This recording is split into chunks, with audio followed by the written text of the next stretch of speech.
जिनकी मम्मी के राज में देशवासियों को नहीं मिलता था गैस सिलेंडर, आज वो मोदी को बोल रहे हैं सरेंडर, जिसने गैस सिलेंडर पहुंचा दिया घर घर।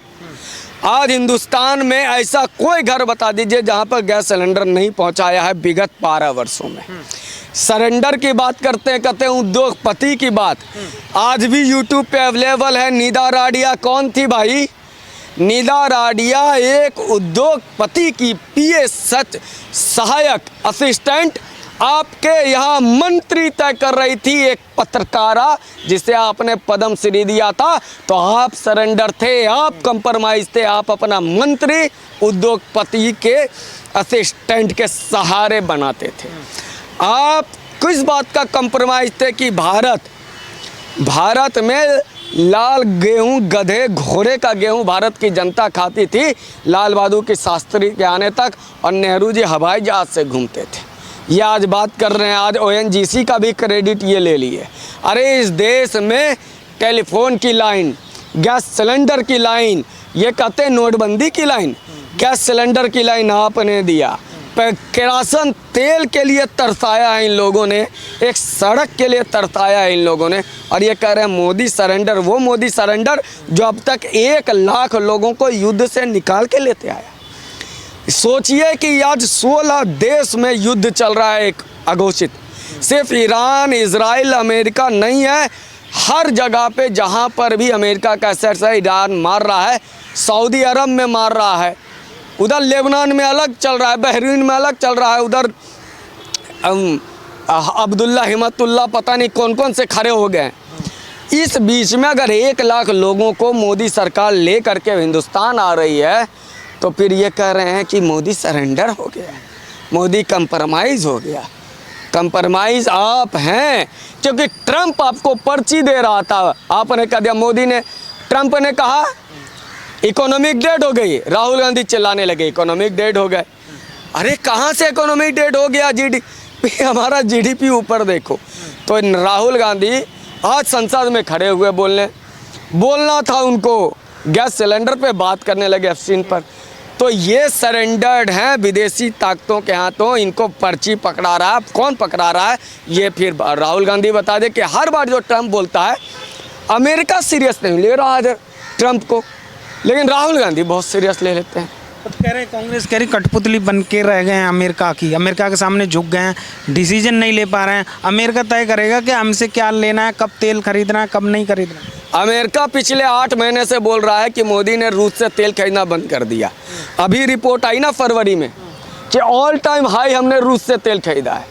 पता नहीं ये पर्ची पकड़ाते हैं या क्या है मामला, दोनों में क्या संबंध है, ये तो यही बता सकते हैं, या इनकी जांच होनी चाहिए कि ट्रंप ने कहा डेड हो गया भारत का इकोनॉमी और राहुल गांधी चिल्लाने लगे, या एवरीवन नोज। अरे कौन नोज? सब तुम्हें जानते हैं कि तुम वही हो जो चीन के साथ गुप्त समझौते करके बैठे हो 2008 से। तुम वही हो जिसने भारत का लोकतंत्र पे सवाल उठाया विदेश में। 2014 से आज तक 240-250 बार राहुल गांधी विदेश गए। हर विदेश यात्रा में जाके भारत का लोकतंत्र खत्म हो गया है। यूरोप क्या कर रहा है? तुम तो यूरोप को सुपारी दे के आए थे भाई। मणिशंकर अय्यर पाकिस्तान को सुपारी दे के आए थे कि मोदी को हटाओ, हमको लाओ। सुपारी देने वाला कंप्रोमाइज़ होता है या वो नरेंद्र मोदी जिसने हर घर सिलेंडर पहुंचाया, ये बता दीजिए। 2012 में ये 900 रुपये सिलेंडर देते थे, आज हम 900 दे रहे हैं, और ये कह रहे हैं सरेंडर हो गया।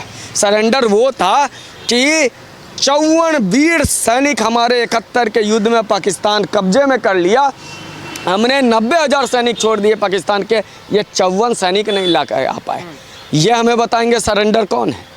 सरेंडर वो शहरियार कौन था? जरा सा पूछ लो अपने पूर्वज नेताओं से, जो वरिष्ठ नेता हैं जिसको तुम नाम लेके पुकारते हो, अपने चाचा के दोस्त को भी नाम लेके पुकारते हैं राहुल गांधी जी। पूछो वो शहरियार कौन था जिसके चक्कर में एडरसन को यहाँ से भगा दिया। भोपाल गैस त्रासदी का जो मास्टरमाइंड, जो गुनहगार था भारत का, जिसको भारत में सज़ा मिलने चाहिए थी, उस एडरसन को कांग्रेस की सरकार भगा दी। किस शहरियार के कारण? कौन कंप्रोमाइज़ था ये बता दे। अगर चर्चा खुलेगा तो निशिकांत दुबे ने 10 किताबें लाई ना, सैकड़ों किताबें सामने लेते आएंगे। ये सरेंडर कौन है कि चाइना का कह दिया टैंक कैलाश पे पहुंचा दिया। सर टैंक कैसे कैलाश पे पहुंच सकता है, मैं आज तक समझ में नहीं आया। ये वही है जो आलू डालो सोना निकालो, इस तरह की सोच रखने वाला है। वो किताब जो छपी नहीं उसका किताब लेकर के आ गए थे ये राहुल गांधी। इस तरह का फर्जीवाड़ा जो कर सकते हैं तो उस पर देश कैसे विश्वास करेगा भाई। 2008 में वो फोटो आज भी मैं देखता हूं कि राहुल गांधी साइन कर रहे हैं और शी जिनपिंग चाइना साइन कर रहा है गुप्त समझौता। कैसे विश्वास करेगा। विपक्ष को ना गैस की चिंता है ना जनता की चिंता है। ये विपक्ष अफवाह फैला रहा है, ट्वीट करना, भीड़ की लंबी फोटो दिखाना। जब हम लोगों ने नीचे लिखना शुरू किया कि अरे भाई ये 2011 का है, तुम्हारे सरकार की लाइन है। जब हम लोग 7 दिन पर नंबर लगाने के 7-8 दिन बाद मिलता तो लंबी लाइन लगाते थे गैस के लिए, ये तब का है। तो वो ट्वीट डिलीट कर दिया कांग्रेस पार्टी ने। अफवाह फैलाने में इतने माहिर हैं ये, इतने माहिर हैं कि इनके जहाँ जहाँ होटलों का शुरुआत हुआ ये इनकी ही सरकारें थी। इस बात को समझने का प्रयास कीजिए। युद्ध की स्थिति है, युद्ध की स्थिति में पूरे विश्व इसी बात से चिंतित है कि उसके पेट्रोलियम आपूर्ति कैसे होगी, उसकी गैस की आपूर्ति कैसे होगी। ये कहते हैं कि हम तो मोदी जी को कह रहे थे कि इसकी व्यवस्था पहले से रखिए, पहले से व्यवस्था रखिए। अरे व्यवस्था रखने की शुरुआत ही वाजपेयी सरकार में हुई, रिजर्व रखने की शुरुआत ही वाजपेयी सरकार में हुई। और इनके समय आते आते ऑयल रिजर्व जितना था आज उससे कई ज़्यादा दिन का रिजर्व मोदी सरकार ने रखा इन्हीं 12 वर्षों में। 2012 में 900 रुपये गैस का सिलेंडर की कीमत थी। रेणुका चौधरी कांग्रेस की मंत्री से पूछा जाता था कि मैडम 900 रुपया गैस सिलेंडर हो गया, तो बोलती थी आप क्या गरीब आदमी हैं, आप 900 रुपये नहीं दे सकते। आज 850 रुपये में मिल रहा था, अभी 60 रुपये बढ़ा है तो 900 रुपये आया है। 2012 में आपकी सैलरी कितनी थी आपके दर्शकों से पूछना चाहता हूं, और आज आपकी सैलरी कितनी है। और उसके 2012 में 900 रुपये का सिलेंडर, आज 900 रुपये का सिलेंडर मिल रहा है। तो बताइए ये तैयारी नहीं थी, ये कह रहे तैयारी नहीं थी। शहरों में लगभग घरों पर मोर देन 80% तो मैं कह ही सकता हूँ वो पीले रंग की गैस पाइपलाइन पहुँची है। ये तैयारी नहीं थी क्या। मोदी जी जो PNG चुकी है, पता है जो LPG है उसको स्टोरेज करके नहीं रख सकते हम, ये हम क्या कोई भी नहीं रख सकता है। वो इस कारण से मोदी जी इसकी तैयारी पहले से शुरू कर चुके थे। वो पीली पाइप से PNG हमारे घरों पे पहुंचा रहे थे। ये क्या बात कर रहे हैं। और आपका कैमरा जूम हो पाएगा कि नहीं ये भी अफवाह का मैं दे देता हूँ जवाब। 6:30 बजे मैंने सुबह में गैस बुक किया है और अभी 5:30 बजे इंडियन के तब से आ गया। ये देख लीजिए, टाइम भी देख लीजिएगा, टाइम भी देख लीजिएगा। कांग्रेस तो कह रही है कि जो लाइनें लगी हैं लंबी लंबी, तो जवाब देना आके। मंत्री कह रहे हैं कि कुछ किसी भी चीज़ की कमी नहीं है, सब कुछ है पर्याप्त मात्रा। मैं आज आपसे आह्वान करता हूँ, ये चैनल को जितने लोग देख रहे हैं आप सब लंबी लाइनों में जाइए, जरा उनके कार्ड निकाल करके देखिए कि उन्होंने आखिरी लाइन कब लगाया था, आखिरी सिलेंडर कब नंबर लगाया था, आखिरी सिलेंडर कब उठाया था। क्योंकि सिर्फ कपड़ों से ही नहीं पहचाने जाते हैं कुछ लोग अपनी हरकतों से भी पहचाने जाते हैं। आपके आसपास लंबी लाइनें लगी हुई है तो वो क्या काला बाजारों ने लगवाई है या फिर किसने लगाई है, एक बार जा कर के उसके कार्ड को ज़रूर चेक करिए और ऐसे रील वायरल करिए कि कौन लोग है जो लाइन लगवा रहा है। मैं दावे, जनता है सर, जनता है ना सर, देश की जनता तो इसी को लेकर तो विरोध कर, देश की जनता शाहीन बाग में बैठी हुई क्या देश की जनता नहीं थी क्या? हमारा 1 साल तक जो किसान के नाम पर जो बैठे हुए थे लोग वो भी देश की जनता था, लेकिन उसका मकसद क्या था? देश का जनता तो काला बाजारी भी तो कर रहा था ना। देश की जनता के नाम पर देश के गद्दारों को भी आप साथ खड़े कर दोगे क्या? मैं ये कहता हूँ कि ये समस्या इसलिए खड़ी की जा रही है ताकि ऐसा हो काला बाजारी करने का मौका मिले। रेमडेसिविर कोविड में याद है ना, 200-250 रुपये का 55,000 रुपये में खरीदा था हम लोगों ने। इसी देश ने ना काला बाजारी के कारण। तो काला बाजारी के अफवाह करो, माहौल ऐसा कर दो कि जैसे ख़त्म हो गया, उस पर सुप्रीम कोर्ट में कोई आ जाएगा कि मैं यहाँ बैठा हूँ इसीलिए बंद कर दो। कमर्शियल सिलेंडर पे दिक्कतें हैं, हाँ, इसको देश स्वीकार रहा है, इसको अनुभव कर रहा है, ये सरकार भी कह रही है। एलपीजी की दिक्कतें इसलिए है क्योंकि काला बाजारी और ये लंबी लाइनें ज़बरदस्ती हमारे यहाँ 4 सिलेंडर रख लेंगे, 5 सिलेंडर रख लेंगे, इसलिए ये समस्या आ रही है।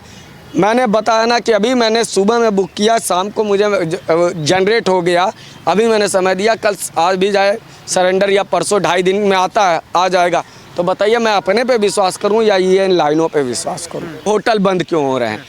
क्योंकि सरकार ने पहले ही कहा कि हमारी प्राथमिकता भी घरों को गैस सिलेंडर पहुंचाने की है, कमर्शियल सिलेंडर में दिक्कतें आएंगी क्योंकि युद्ध की स्थिति ऐसी है। जब हम युद्ध में फंसे हुए हैं, आपदा में फंसे हुए हैं, तो हम पहले सोचते हैं कि जो ज़रूरी चीज़ें हैं हम उस पर आपूर्ति करें, हम उसके लिए ध्यान दे रहे हैं। तो फिर ये अब्बा शुरू हुआ कमर्शियल से, लोग गैस के फिर कमर्शियल लाइन लेने के लिए, लेकिन घर वाले क्यों लाइन में लगे हुए हैं? और जो घर में लाइन लगे हुए हैं ना, एक बार उसका कार्ड जाके देखिए।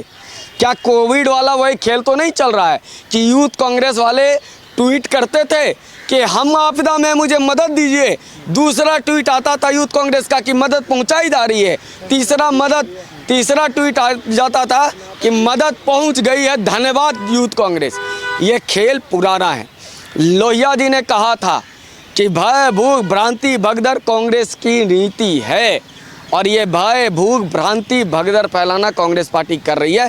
हाँ, आपदा है, वैश्विक आपदा है, युद्ध चल रहा है, युद्ध का समाप्ति। लेकिन एक और अच्छी बात है कि भारत का जो आ रहा था, भारत की तरफ जो आ रहा था जहाज़, पानी का जहाज़, गैस लेकर के, वो पेट्रोलियम पदार्थ लेकर के, वो उसी स्ट्रेट ऑफ हॉर्मुज़ से आ चुका है। इसका मतलब ईरान से 3 बार हमारे विदेश मंत्री ने बात की है और वो बात सफलता हुई नज़र आ रही है। हम रूस से तेल खरीद रहे हैं, गैस सिलेंडर की दिक्कतें हैं, वो दिक्कतें अगर हैं, कुछ दिन की बात है, युद्ध का है,